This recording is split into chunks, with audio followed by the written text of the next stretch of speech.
Hello YouTube, this is XOR Hacks. Today I will be doing Blue, which is an easy box on HackTheBox and a Windows machine. And as the name suggests, it is vulnerable to Eternal Blue. While this might seem similar to Legacy, it is still an important box as it covers some important concepts for exploiting Eternal Blue. And I will be demonstrating the use of another script from the same repository we used for exploiting Legacy, which will aid us in the exploitation process of this box. I will be doing this box with and without Metasploit, because out of an exam-like environment such as the OSCP, you would use tools and C2 frameworks like Metasploit to aid the exploitation process. So without further ado, let's get started. So let's get started with the basic nmap port scan. ASC for default scripts, ASV for version enumeration, ON for a normal output, and the directory nmap.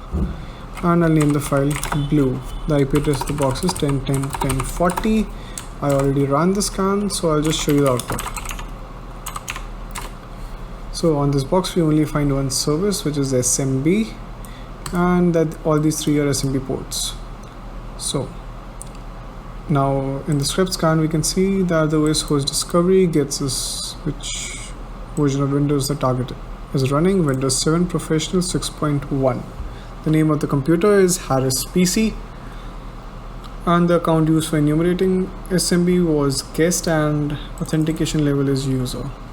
Usually when I find SMB I would run something like SMB map, but in this case SMB map is getting blocked by the box for some reason, so we get nothing. So we can use SMB client, and let's try that out. I'm entering a blank password, nothing at all, and we get 5 shares. These 3 are quite normal, but these 2 are out of the ordinary. So let's enumerate these 2 shares, and let me modify the command and share. We got in. Is there anything over here? And the SMB share named share is blank, so let's just exit and let's check users. We can see that there's something called default and public. Let's go to default first. Why can't I type? And you find a lot of stuff over here. I've enumerated everything on this box. There's actually nothing over here, but usually when you find something like a share where you have access, you should enumerate everything on there. You might find credentials, you might find old IDEA RSA files which can be used to log in by SSH, or you might even find some hashed information which can be useful as a password, or something which can be used as a pass the hash attack, which we will cover in further boxes. So let's just exit.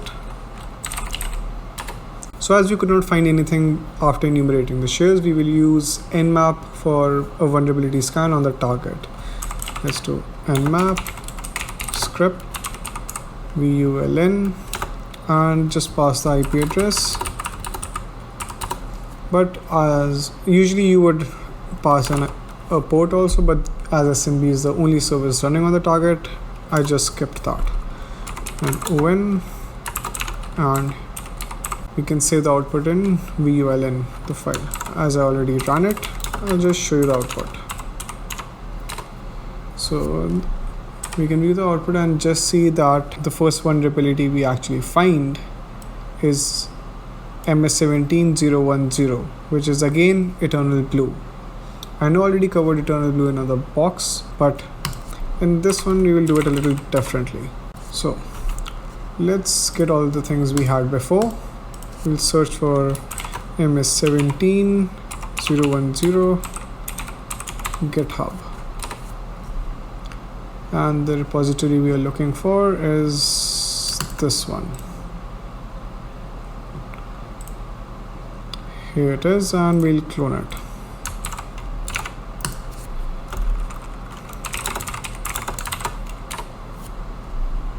And we also need impacket. So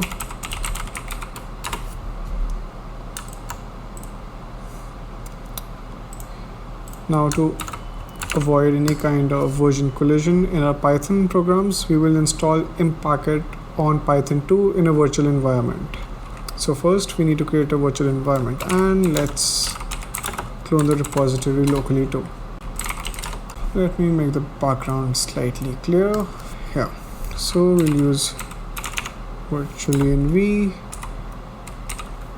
The path we want to use, I'm going to do which Python 2.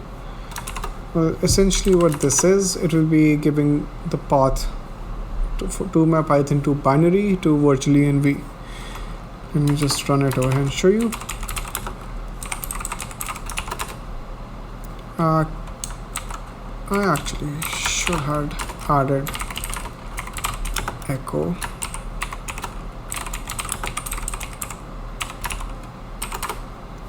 And this is the path. We need Python 2 for this exploit, and we're going to name it env blue. So let's activate that virtual environment we just created, and let's see, do we have all the files? Yes, we have mpacket and we have ms17010. Let's go to mpacket.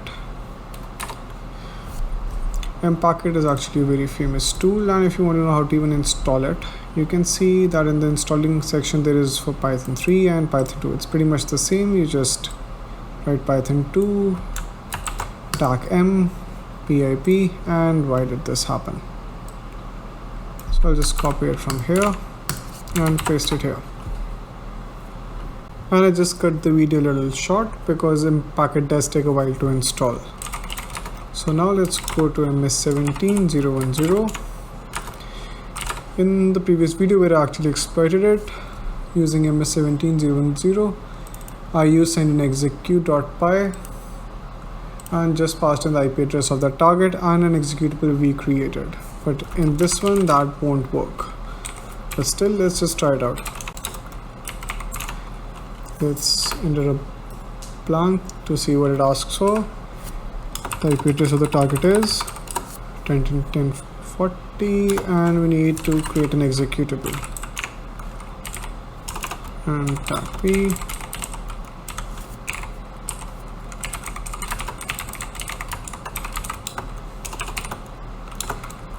The L host I'm entering is TUN0, which is actually the interface my system is using to connect to the internal network of HackTheBox. You can see over here that this is TUN, and the IP address that I have been given is 10.10.14.12. So when I enter TUN0, it is actually considering 10.10.10.14.12. So the L port I'll be using is 4444 and format exe, and the output will be rev. Let's make it blue.exe. Well, that worked, and now let's pass it into the command. We need to actually set up a listener.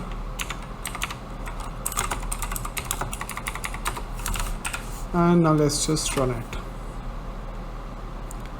It will run, but we are not getting a shell back. Why? Because it gave us an error that not found accessible named pipe, even though the exploit completed. So to actually get that, let's make some space. We need to use another file in the repository we cloned, which is checker.py. So let's just run it. Blank. It asks for an IP and the port. Well, we can just pass the IP. We do that, and now what we get is testing the name pipes. So we get all of these, but access denied. So now the thing is that we still need to check it. Now when we view the source code, checker.py, we see something like username and password just after a basic description of the script. So for a username, we can go back to the nmap scan, and we can see in the script scan that the account that was used for enumerating the box was guest. So let's try entering that in the username field. and let's run the command again. So now we get SAMR, net logon actually throws an error, lsarpc, and browser. Let's go with SAMR. So let me clear the screen first. I'll just now use send and execute and pass in the IP address of the target. Why am I doing this? And executable, oh sorry, to be used. Let's set up a listener on 4444, and I just forgot another step. Let's go and edit out send and execute to, as this also has a username and password field, and if we do not provide the username over here, we won't really get a shell back. And let's run it now, and after just a little while we can see that we get a connection back from the target. And let's do who am I.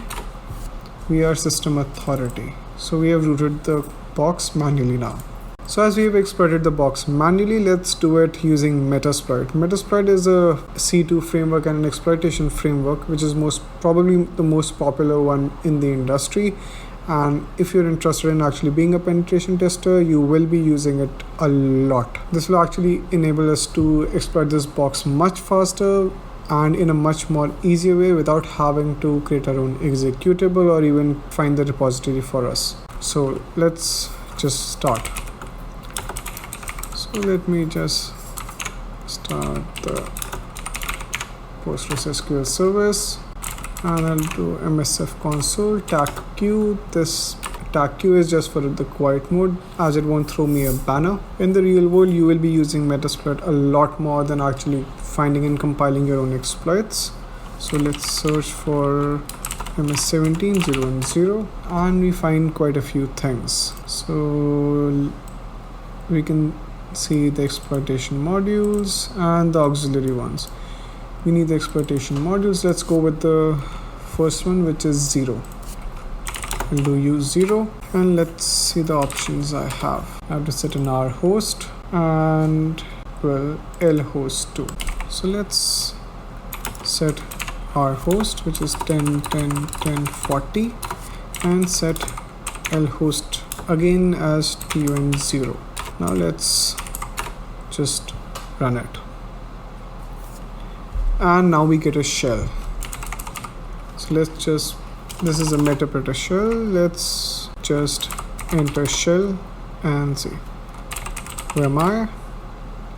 Again, we are anti-system authority and we have rooted the box. So this is how easy it would be if we were using Metasploit. But as OSCP only allows us to use Metasploit for one box, it is better to focus on manual exploitation of all the boxes in the list, which I will be demonstrating, and in between I might at times throw in the Metasploit version of it. And thank you for watching the video, and please like and subscribe.